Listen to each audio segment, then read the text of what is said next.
Hello everyone, स्वागत है आपका एजुकेशन मॉन्ग यूट्यूब चैनल में।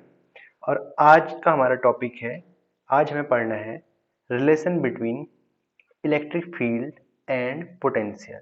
यानी कि इलेक्ट्रिक फील्ड ई और इलेक्ट्रिक पोटेंशियल वी, इन दोनों में क्या रिलेशन होता है, आज उसको समझते हैं। अच्छा, तो चलो इसको देखते हैं फिर किस तरीके से करते हैं। जैसा कि हम जानते हैं पोटेंशियल की डेफिनेशन से, ठीक है। तो यहाँ हम दो तरीके से देखेंगे, एक तो फॉर्मूला वाले वे में समझाऊंगा आपको, एक मैं समझाऊंगा एक पोटेंशियल डिफरेंस वाले कॉन्सेप्ट से। चलो दोनों समझते हैं। तो सबसे पहले जैसा कि हम जानते हैं पोटेंशियल डिफरेंस, ठीक है। पोटेंशियल डिफरेंस क्या है? दो पोटेंशियल के बीच का डिफरेंस। तो इसको हम इस तरीके से लिख सकते हैं, delta v equals to v a minus v b, ठीक है। ऐसे पोटेंशियल डिफरेंस को लिख सकते हैं। अगर मैं यहाँ पे ये बना दूं, दो पॉइंट बना दूं, पॉइंट ए एंड बी, ठीक है। यहाँ पे पोटेंशियल वी ए और यहाँ पे पोटेंशियल वी बी। तो इन दोनों के बीच का पोटेंशियल डिफरेंस क्या हो जाएगा? V a minus v B.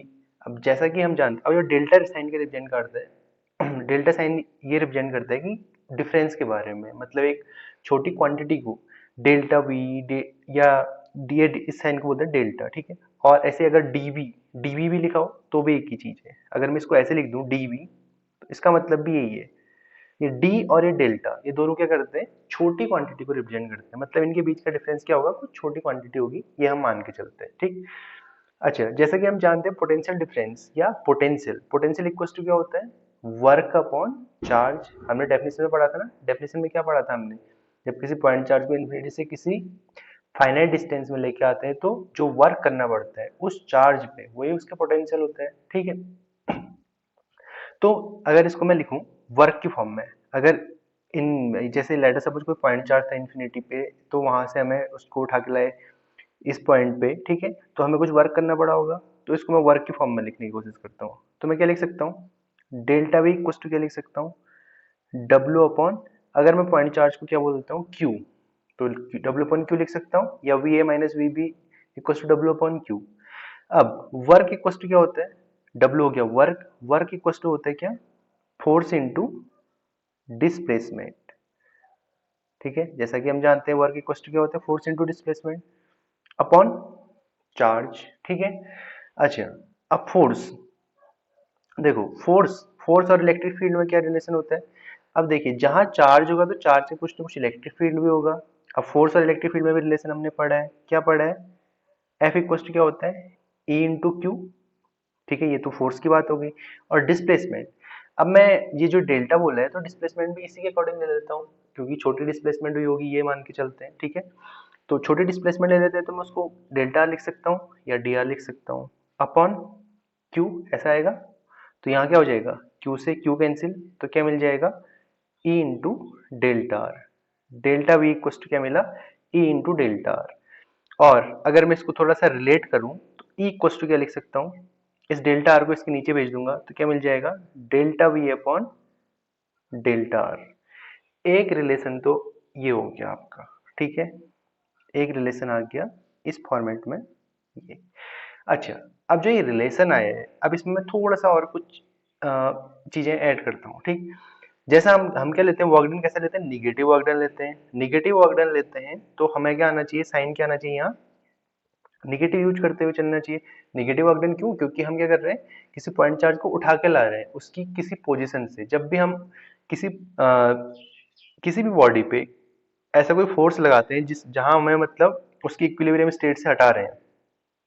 कोई भी बॉडी क्या होती है, जैसे मैंने बताया था कि हमेशा अपनी स्टेबल कंडीशन में रहना चाहती है, तो हम उसे हटा के लाए, तो निगेटिव वर्क डन हुआ। निगेटिव वर्क डन हुआ तो क्या होगा? हमारा जो वर्क होगा यहाँ क्या हो जाएगा? फोर्स भी नेगेटिव होगा, negative negative minus minus sign लगते हुए, ठीक है। तो यहाँ भी माइनस साइन, यहाँ भी माइनस साइन, और फोर्स भी माइनस। तो क्या मिल जाएगा? Equal to minus delta v upon delta r. यानी कि जो हमारा इलेक्ट्रिक पोटेंशियल होता है वो क्या होता है? इस टर्म को भी कुछ बोलता है, अभी मैं बताता हूँ, ठीक है। इसको मैं पहले एक और फॉर्मेट में लिख देता हूँ। ई इक्वल टू मैं ऐसा लिख सकता हूँ, minus d v upon d r. अच्छा, इसको मैं थोड़ा सा और अरेंज वे में लिखना चाहूँ तो मैं ऐसे लिख सकता हूँ, एक मैं कुछ फॉर्मेट बनाने की कोशिश कर रहा हूँ, d d r of v, ठीक है। इस तरीके से लिख सकते हैं। ये भी एक फॉर्मेट है और ये भी एक फॉर्मेट है। अब इस फॉर्मेट में जो DDR है उसके बाहर क्या लगा है, माइनस साइन। जो ये DDR है इसको क्या बोला जाता है, पोटेंशियल ग्रेडियंट। ठीक है, एक वर्ड यूज किया जाता है पोटेंशियल ग्रेडियंट। तो ई को क्या लिख सकता हूं मैं, ई इक्वल टू क्या लिख सकता हूं, निगेटिव पोटेंशियल ग्रेडियंट। क्यों, क्योंकि जो DDR है ये टर्म क्या होता है, पोटेंशियल ग्रेडियंट होता है। पोटेंशियल ग्रेडियंट मतलब DDR, अब निगेटिव है तो माइनस साइन के साथ, equal to negative potential gradient किसका, ये टर्म होता है ग्रेडियंट किसका, पोटेंशियल का। तो हमने क्या लिख दिया, ये V। ठीक है, समझ आए। इसको इस तरीके से भी एक्सप्लेन करते हैं, मतलब कि जो हमारा इलेक्ट्रिक फील्ड होता है वो क्या होता है, निगेटिव पोटेंशियल ग्रेडियंट के रिस्पेक्ट में होता है या निगेटिव पोटेंशियल ग्रेडियंट के बराबर होता है। ठीक है, समझ आए। एक तो ये फॉर्मेट हो गया, ये फॉर्मेट हमने सीख लिया। अब एक दूसरा फॉर्मेट देखते हैं जो कि हम जानते हैं क्या, electric field due to point charge. ठीक है, उसके रिस्पेक्ट में देखते हैं, electric field due to point charge कितना होता है, E इक्वल टू, याद करो, 1/4 pi epsilon naught Q upon R square, ये होता है। ऐसे ही अब इसी के बगल में नीचे पे लिख देता हूं मैं, potential due to point charge. अब पॉइंट चार्ज के अकॉर्डिंग पोटेंशियल कितना होता है, V इक्वल टू, याद कीजिए, 1/4 pi epsilon naught Q upon R, यही होता है। अब इन दोनों को रिलेट करते हैं। अब इन दोनों को रिलेट किस तरीके से करते हैं, देखो, 1/4 पाई एप्सिलॉन नॉट दोनों में है, Q दोनों में है, बस E में आर स्क्वायर है और V में ओनली आर है। तो E वाले को देखना, E वाले में मैं कुछ चेंजेस करने की कोशिश करता हूँ। मैं इसको ऐसे लिख देता हूँ, E को 1/4 pi epsilon naught Q upon R, ऐसे लिखा। अपॉन में क्या था, आर स्क्वायर था, इनटू 1/r कर दिया। अब जो ये टर्म है 1/4 pi epsilon naught Q upon R, ये क्या है, ये तो पोटेंशियल है। तो यहां से भी एक मिल गया हमें क्या, E इक्वल टू क्या मिला, V अपॉन आर। ठीक है, तो ऐसा ही कुछ है, बट यहाँ ये हमने निकाला फॉर्मूले से, फॉर्मूले के अकॉर्डिंग निकाला, और वो हमने देखा था क्या, पोटेंशियल ग्रेडियंट के रिस्पेक्ट में। ठीक है, तो और जहां आर क्या होती है, आर डिस्प्लेसमेंट है या डिस्टेंस बोल सकते हो। ठीक है, आर इक्वल टू क्या हो गया, डिस्टेंस ऑब्लिक डिस्प्लेसमेंट। ठीक है, तो इस तरीके से हमने क्या कर दिया, ई और बी में रिलेशन देख लिया। ठीक है, अब इसके बाद देखते हैं हम, जैसा हमने अब कल हमने पोटेंशियल एनर्जी पढ़ी, तो अब काइनेटिक एनर्जी ने क्या बिगाड़ा है, तो उसको भी पढ़ लेते हैं। चलो उसको भी देखते हैं, काइनेटिक एनर्जी किस तरीके से निकालते हैं। तो उसके लिए मैं फटाफट से यहाँ पे मैं देखते हैं, एक हेडिंग बना लेता हूँ। ठीक, तो अब देखते हैं kinetic energy of a charge particle in uniform electric field. कल हमने देखी थी पोटेंशियल एनर्जी। पोटेंशियल एनर्जी के लिए पार्टिकल को हमने क्या माना था, स्टेबल माना था, तब जाके पोटेंशियल एनर्जी निकली थी। अब काइनेटिक एनर्जी निकालनी होगी, तो मैंने जैसा कि बताया था, काइनेटिक एनर्जी मतलब क्या होता है, कोई बॉडी मूव कर रही है। तो हमने यहाँ क्या ले लिया, उसी वजह से हमने क्या ले लिया, यहाँ पार्टिकल कैसे है, चार्ज पार्टिकल है, और वो क्या क्या कर रहा है, मूव कर रहा है। ठीक है, हम मूव वाली कंडीशन को ऑब्जर्व करेंगे। तो सबसे पहले कुछ चीजें मेंशन कर लेते हैं। ठीक है, तो इसमें आपका कुछ कॉन्सेप्ट जो 11th के हैं, force equals to mass into acceleration, वाले भी यूज होंगे, और जो आपका लॉज ऑफ मोशन होते हैं वो भी यूज होंगे। ठीक है, equation of motion, laws of motion तो न्यूटन्स लॉ हो गए। ठीक है, हाँ, लॉज ऑफ मोशन भी यूज हो रहा है और इक्वेशन ऑफ मोशन भी यूज हो रहा है। ठीक है, उसको देख लेंगे अभी हम किस तरीके से हम देखते हैं, समझाते रहूंगा। चलो मैं फटाफट से मेंशन कर लेता हूँ। तो मैंने क्या करा, एक चार्ज पार्टिकल के बारे में, उसके मास, चार्ज और इलेक्ट्रिक फील्ड के बारे में बता दिया। ठीक है, तो लिख दिया फटाफट से मैंने, let us consider a particle having mass m and charge q moves in electric field E। मतलब किसी इलेक्ट्रिक फील्ड के अंदर कोई पार्टिकल मूव कर रहा है। ठीक है, यानी कि लेट अस सपोज मैं कुछ इलेक्ट्रिक फील्ड थोड़ा सा आपको समझाने के लिए मैं बना देता हूँ यहाँ पे। ये कोई इलेक्ट्रिक फील्ड का रीजन है। ठीक है, मैंने एक सर्कुलर रीजन बना दिया, तो इसमें कोई पार्टिकल है, let us suppose Q particle है, ये मूव कर रहा है। ठीक है, ये मूव कर रहा है, इधर से उधर जा रहा है। ठीक है, समझ आए। और ये क्या, हमारा इलेक्ट्रिक फील्ड का पूरा रीजन है। ठीक है, एक सर्कुलर रीजन में क्या है, हमारा इलेक्ट्रिक फील्ड है, ऐसा समझ लेते हैं। तो अब क्या होगा, जब भी इलेक्ट्रिक फील्ड के अंदर कोई चार्ज पार्टिकल मूव करेगा, तो उस पर क्या होगा, एक फोर्स अप्लाई होगा। अब इलेक्ट्रिक फील्ड के अंदर जो फोर्स अप्लाई होता है चार्ज के लिए, वो कितना होता है, अभी हमने देखा था F इक्वल टू क्या होता है, Q इंटू ई। तो force on particle F equals to क्या होगा, Q इंटू ई। ठीक है, ये हुआ, फोर्स मिल गया। ठीक है, अब देखो, अगर ये चार्ज मैं क्या मानता हूँ फ्रीली मूव कर रहा है, अगर ये चार्ज फ्रीली मूव कर रहा है तो इस पे क्या होगा, एक एसिलेरेशन होगा। ठीक है, मूव कर रहा है तो वेलोसिटी होगी, वेलोसिटी होगा तो एसिलेरेशन भी होगा। एसिलेरेशन इक्वल टू क्या होता है, velocity with respect to time या वेलोसिटी अपॉन टाइम। ठीक है, और मूव कर रहा है तो वेलोसिटी होगी, वेलोसिटी इक्वल टू क्या होता है, डिस्टेंस डिस्प्लेसमेंट अपॉन टाइम या displacement with respect to time. तो देखते हैं, कंडीशन ले लेते हैं, इफ चार्ज इज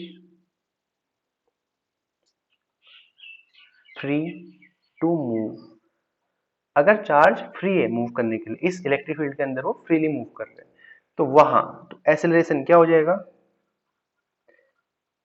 एसेलरेशन ए हो जाएगा। ठीक है, अच्छा एसेलरेशन ए हो गया। अब एसेलरेशन होगा तो कुछ फोर्स भी होगा क्योंकि उसके पास कुछ मास भी है। ठीक है, तो यहां लगेगा आपका न्यूटन सेकंड लॉ जो आप 11th में पढ़ते हो। ठीक है, सिंस F इक्वल टू क्या होता है, मास इनटू एसेलरेशन, तो यहां से क्या मिल जाएगा, A इक्वल टू क्या मिलेगा, F अपॉन m। ठीक है, तो एसेलरेशन इक्वल टू क्या मिलेगा, F upon m, force upon mass.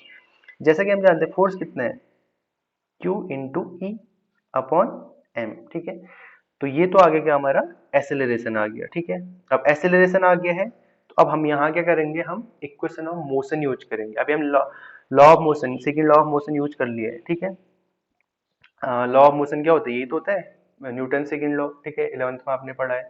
ठीक है, force equal to mass into acceleration. ठीक है, तो अब देखते हैं, अब क्या मान के चलेंगे कि जो चार्ज है हमारा इनिशियली वो रेस्ट पे था, जैसे हमने इलेक्ट्रिक फील्ड के अंदर लाए तो मूव करने लग गया। तो उस कंडीशन को एज्यूम कर लेते हैं, initially charge at rest after applying electric field, its velocity becomes v। जैसे हमने इलेक्ट्रिक फील्ड अप्लाई किया उसकी वेलोसिटी v हो गई and it moves s distance. और ऑब्वियस सी बात है, अगर वो मूव करेगा तो यहां से यहां गया तो कुछ डिस्टेंस उसने मूव कर ली। ठीक है, तो उसके बारे में भी देख लेते हैं। तो डिस्टेंस मूव कर ली, अब तो यहाँ क्या लगेगा, देखो वेलोसिटी है हमारे पास, डिस्टेंस है हमारे पास, एसेलरेशन है। तो इक्वेशन ऑफ मोशन होती थी 11th में आपने पढ़ी है। ठीक है, क्या होती थी, तीन इक्वेशन ऑफ मोशन होती थी। फर्स्ट क्या थी, v equal to u plus a t, second थी s equal to u t plus half a t square, और थर्ड थी v square minus u square equal to 2as। ठीक है, equation of motion थी। चलो मैं साइड में mention भी कर देता हूँ इन्हें। ठीक है, याद आ गई तो, अगर आपको नहीं याद है तो मैं साइड में मेंशन कर दे रहा हूँ क्योंकि इनका यूज बीच में कभी कभी हो जाता है। ठीक है, तो फर्स्ट क्या है, v equal to u plus a t, ये फर्स्ट इक्वेशन ऑफ मोशन है। ठीक है, दूसरी है s equal to u t plus half a t square, ये है सेकेंड इक्वेशन ऑफ मोशन। और तीसरी है v square minus u square equal to 2as। ठीक है, याद है कुछ, ये है थर्ड इक्वेशन ऑफ मोशन। ठीक है, इस साइड में आप कहीं नोट कर लेना। ठीक है, अगर आपको याद नहीं है तो फर्स्ट सेकंड थर्ड इसमें क्या क्या चीजें होती है वो फटाफट से बता देता हूँ। v होती है फाइनल वेलोसिटी, u होती है इनिशियल वेलोसिटी, a होता है एसेलरेशन, t होता है टाइम, s होता है स्पीड या सॉरी डिस्टेंस, s यहाँ डिस्टेंस होती है, ये ध्यान देना। ठीक है, जैसे कि मैंने यहाँ पे मेंशन करा s क्या है, डिस्टेंस है। अब इसमें से कौन से लगाएंगे, देखिए हमारे पास क्या है, इनिशियली क्या है, वो रेस्ट पे है, मतलब इनिशियल वेलोसिटी है। आफ्टर सम टाइम उसकी वेलोसिटी v हो जाती है, v पता है और डिस्टेंस पता है, हमें टाइम नहीं पता। तो इन तीनों में से कौन सी इक्वेशन अप्लाई होगी, ये जिसमें टाइम नहीं आ रहा है, फर्स्ट और सेकंड में टाइम आ रहा है, इसलिए हम इन दोनों को नहीं लगाएंगे। तो कौन सी लगाएंगे, थर्ड वाली। तो यहां से ठीक है, थर्ड इक्वेशन ऑफ मोशन से हमें क्या मिलेगा, from third equation of motion, तो क्या मिल गया, v square minus u square equal to 2as। अब इनिशियली एट रेस्ट पे बोला है, u इक्वल टू क्या होता है, initial velocity, initially at rest पे है तो वेलोसिटी कितनी हो जाएगी, जीरो, u की वैल्यू जीरो, और v क्या होती है, फाइनल वेलोसिटी। तो फाइनल वेलोसिटी कितनी है वो तो हमने v बोली है अभी, ठीक है। और एक्सेलरेशन तो a है और डिस्टेंस s है, ठीक है। इसके बारे में मैं थोड़ा इनको हाईलाइट कर देता हूँ ताकि आपको दिक्कत ना हो, ठीक। ये अच्छा, तो देखिए आप इस पे उठा के रख देते हैं तो क्या मिल जाएगा यहाँ से, V square minus zero equal to 2as। s यहाँ क्या है, ध्यान देना, s डिस्टेंस है। अब बार बार थोड़ा सा इस पे फोकस कर रहा हूँ। तो यहाँ से क्या मिल गया, वी स्क्वायर इक्व टू क्या मिल गया, 2as। अब a की वैल्यू क्या है, ये दिख रही, QE अपॉन m। तो वी स्क्वायर इक्व टू क्या मिल गया, 2a की जगह हम क्या रख सकते हैं, QE अपॉन m। ए की जगह QE अपॉन m आ गया और s की जगह तो s ही रहा। s क्या हमारी डिस्टेंस है। अभी हमने एक रिलेशन पढ़ा E और V में, ठीक है। क्या पढ़ा था, सिंस E इक्वल टू क्या होता है, V अपॉन डिस्टेंस। वहां डिस्टेंस हमने क्या ली थी, R ली थी, तो मैं अब यहाँ S ले लेता हूँ। S डिस्टेंस है तो यहाँ से क्या मिल जाएगा, ये कैपिटल V, ठीक है। स्मॉल v तो हमारी वेलोसिटी है, कैपिटल V ध्यान देना, पोटेंशियल।